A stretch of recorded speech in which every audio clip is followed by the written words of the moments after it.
welcome to Policy and Politics with me, Tarun Nangia. The new American President Joe Biden has taken over. Governance has started. Meetings have started. There has been a phone call between our Prime Minister, India's Prime Minister, Narendra Modi and Joe Biden, but that's just the start.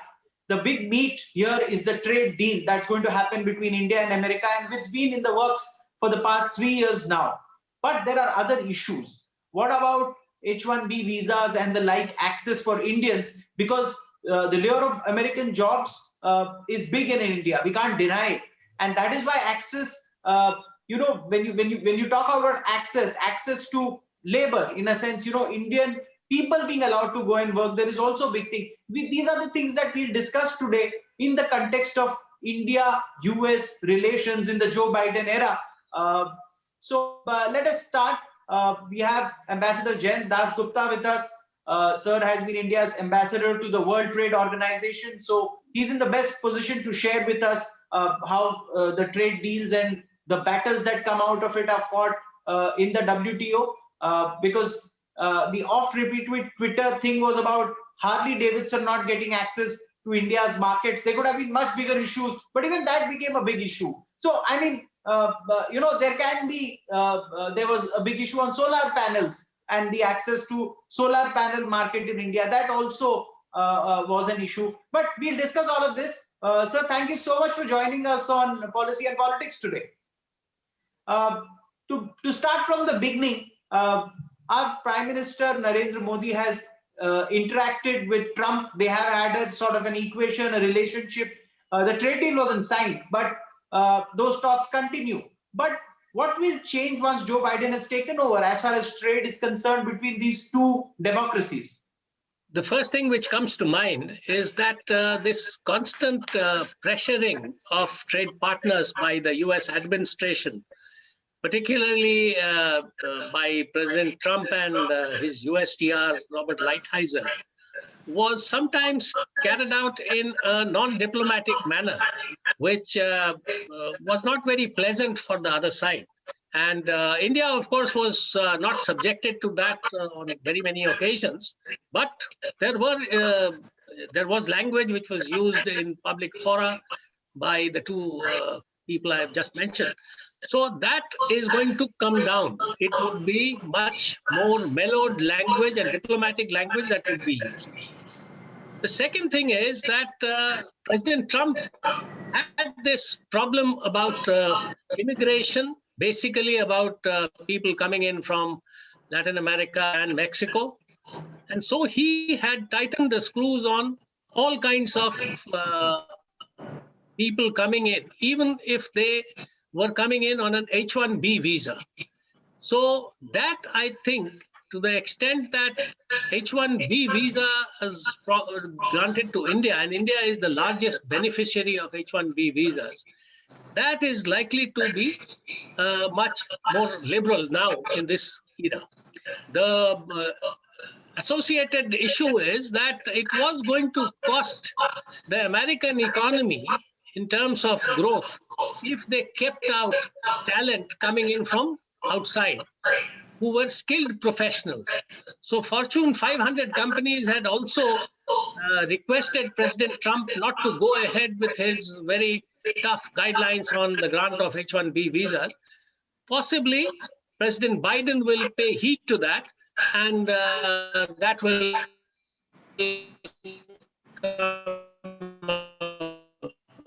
so Indian professionals can expect a much more liberal regime as far as H-1B visa. Of course, India had leveled over the past few years. And one of the main threats is about China not playing the game by its rules, whether it is in terms of its border demands on redrawing the borders with neighbors, or in terms of trade by misusing its state-owned enterprises and by providing subsidies under the table in a very non-transparent way. It is most of the subsidies which the Chinese give to their companies are not in the public domain, so they are non-justiciable in the WTO, for instance. So tackling this on a global scale, the US can't do it alone. President Trump did take unilateral action, and it succeeded to a certain extent in Greece. And the Chinese quietly passed on most of the added tariffs to the customers in the US. So the US customers ended up paying much more than they were doing before President Trump had imposed his sanctions. So that is, of course, as an aside. But this will need to get sorted out, and the time is now. And towards this end, I think President Biden has already taken the first steps, could accept the Nigerian finance minister as the next DG of the WTO, which President Trump had declined to accept. So that is a very positive gesture within less than a month of President Biden's taking over. The second step which President Biden is likely to take is to restore the status of the appellate body to its previous glory, which is to preside over disputes and give the final ruling as to who is right, who is wrong, and what should be done to redress the grievance which one country raises against another. Now, that was in limbo because President Trump had vetoed the nomination of new members to the appellate body. President Biden is likely to withdraw that veto and let things move on as before. And maybe in 3-4 months' time, the appellate body will resume hearing appeals. Now, India has a very important role to play there because it is the voice of a very large number of developing countries. And it would need to support gestures of the US and the negotiating stance of the US if it benefits a vast majority of the members of the WTO and global trade in general. So that is another thing which we can expect to benefit from in terms of the Biden administration. The third thing is that the trade interests of the US will not change with President Biden taking over. So they will remain the same, and the market access demands which the US had been making of India, for instance, in dairy products and other agricultural products, in terms of intellectual property protection, which should be, TRIPS plus, which is, it should be much more than the WTO agreement, envisages. The third issue is about medical devices and electronics in general, in which the US has this feeling that India has used the price caps, for instance, on medical devices in a way that restricts trade and restricts companies from exploiting their intellectual property right and making profits. So that is a third thing. And the largest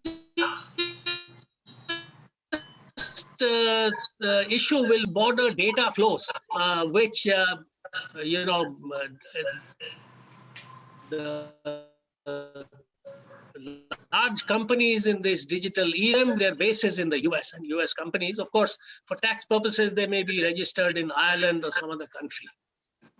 Now, getting to the question of tax on digital services that India imposed last year on companies operating in India, there was some news from America that they did not agree. Do you think that this will be on the negotiating table with the Biden administration? This is an international issue. The US has already mentioned very clearly to the European Union, when the European Union went ahead and said that if a company is doing business in the European Union, even though its headquarters is elsewhere, then it needs to pay taxes. And this will have to be sorted out, along with the US will be on one side, because most of the big data companies which use big data analytics are US companies basically. And on the other side are the user countries, where a large amount of revenue is collected, and they legitimately would claim that there should be some amount of taxes which these companies ought to pay. And this is also part of the OECD's viewpoint, and that has been reflected in many of its papers. So it is part of a larger issue. The US will have to come to some kind of a compromise solution, and the large companies, which Google, Microsoft, Facebook, and others, Amazon, for instance, they will all need to, help the U.S. administration by being rational and enabling the U.S. administration to take a very logical view on this large issue.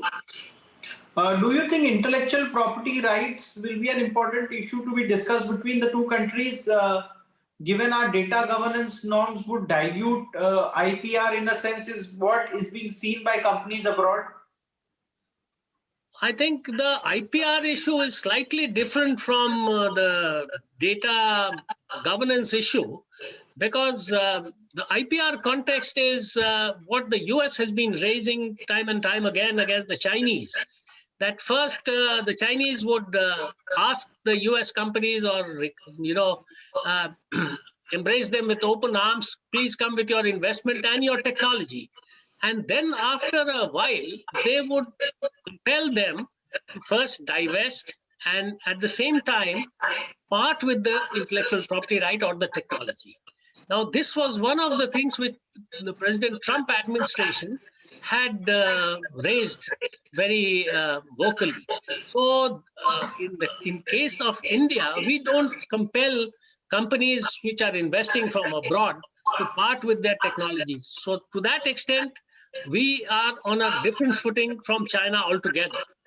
What the US has been raising for many, many years is the lax intellectual property protection that is there, not in terms of the law, but in its implementation, in terms of prosecutions in court, and in terms of convictions which are obtained, and then deterrence for future wrongdoers of transgressing the intellectual property protection that is given. But having said that, I think things have changed a lot in the past 10 years or so, since we passed the, in 2005, we passed the Indian Patent Act, Amendment Act. And so our courts have also been very, sensitive to this aspect of intellectual property protection in general. And there are many rulings which have also been made available. The Intellectual Property Appellate Board has been constituted. So there are many steps which we have taken. But the US's demand is to have special designated courts for intellectual property cases and for quick disposal of those cases. So that is something which I'm sure the US will keep raising. Sir, may I ask you this? There was a certain tone and tenor of the Trump administration with regards to the trade deal.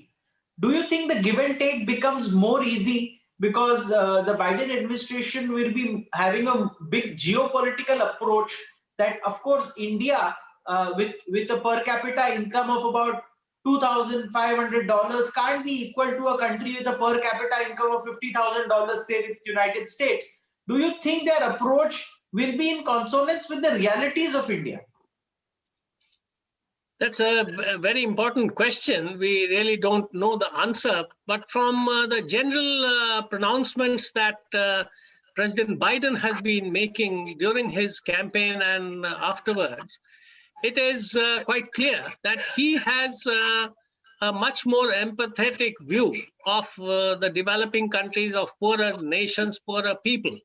And two, he is not as fixed or as fixated on having a transaction-based relationship with another country. President Trump's administration was notoriously transaction-based. I will do this for you. What is it that you are going to do in return for me?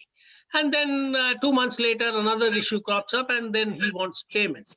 So that is not going to be the modus operandi of the Biden administration, the accounts that we have received so far. So we hope that it will be on an even keel. There would be understanding of each other's problems, because the US has issues about market access in India.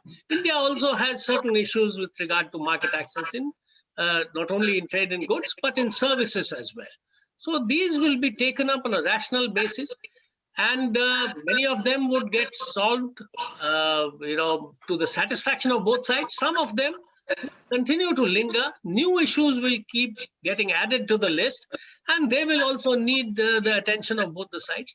In a growing trade relationship, there will always be some points of friction, and they need to be removed as soon as possible, and as much as smoothly as possible, so that the relationship can grow even larger. Now, we have noticed in the past few years, defense imports from America have increased.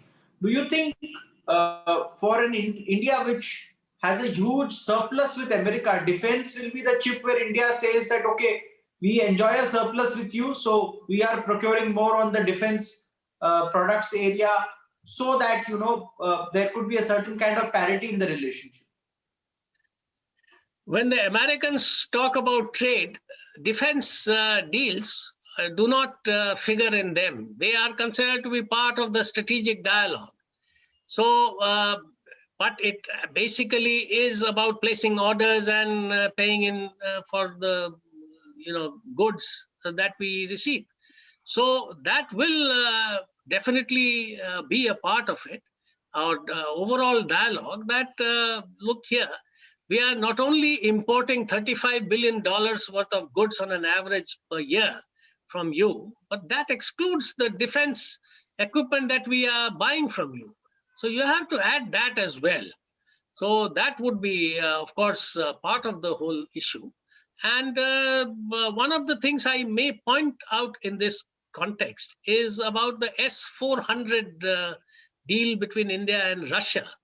The Americans imposed sanctions on Turkey because of their purchase of S-400 systems. And we do not really know whether the US will give us a waiver from sanctions if we go ahead and buy. And the government seems to be determined to go ahead and buy S-400 systems from the US from the Russians. So that is going to be one of the issues in the context of the defense relationship and the procurement which is taking place for to settle this issue. The last point I wanted to mention is that this Atmanirbhar Bharat program of ours has an inbuilt offset policy which has been part of our policy framework for years, and that entails the setting up investment and transfer of technology in many cases by the foreign goods supplier, defense goods supplier in India. So we have not been, that's my personal opinion based on certain facts, we have not really been able to leverage that defense offset policy very well. But now the government's focus is not only to leverage that, but to also propel India into a major supplier of defense-related goods all over the world, and to make it a thrust area.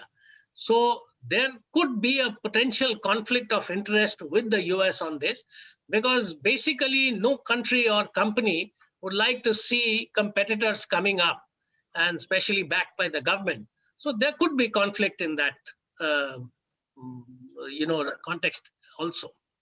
I want to rely on your analysis and experience to understand one thing. When the Trump administration was in power, they would say that India may get an exemption on the sanctions if it procures S-400 because of the geopolitical importance and India's participation in the Indo-Pacific Charter per se. India being part of the Indo-Pacific Charter and the growing relationship and India's unique position geopolitically and geographically. This all will ensure that India will get an exemption despite procuring S-400. My question number 2, would this have changed in the Biden administration? Then I come to question number 3. A lot of the viewers who watch this don't know what sanctions can be for an economy. Do you think it's a very serious worry for the economy if this were to happen in this relationship? Very important questions you have raised, Tarun.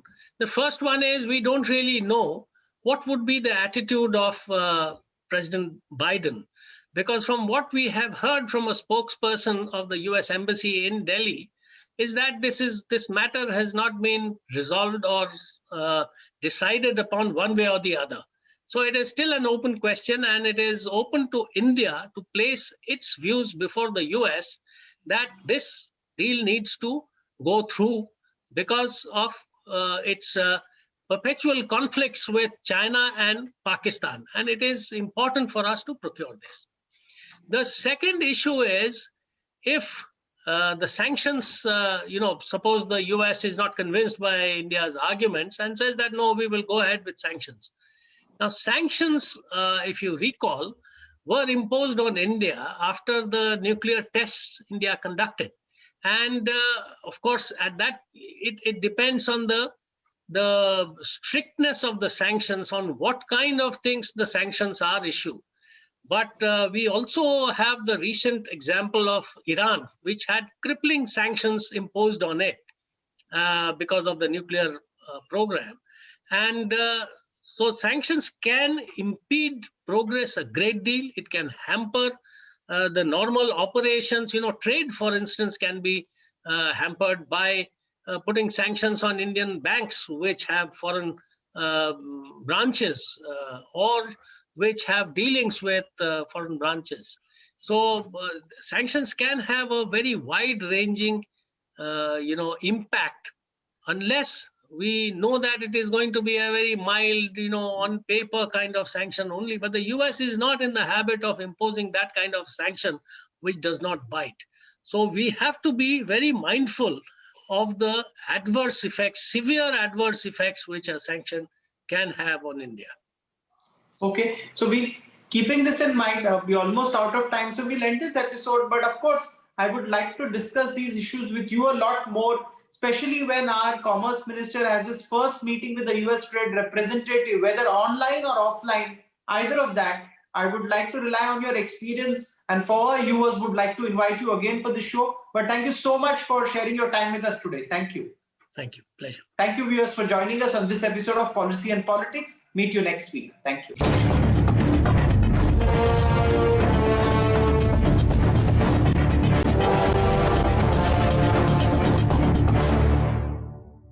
For more such videos, subscribe to the Newsx YouTube channel, hit the bell icon.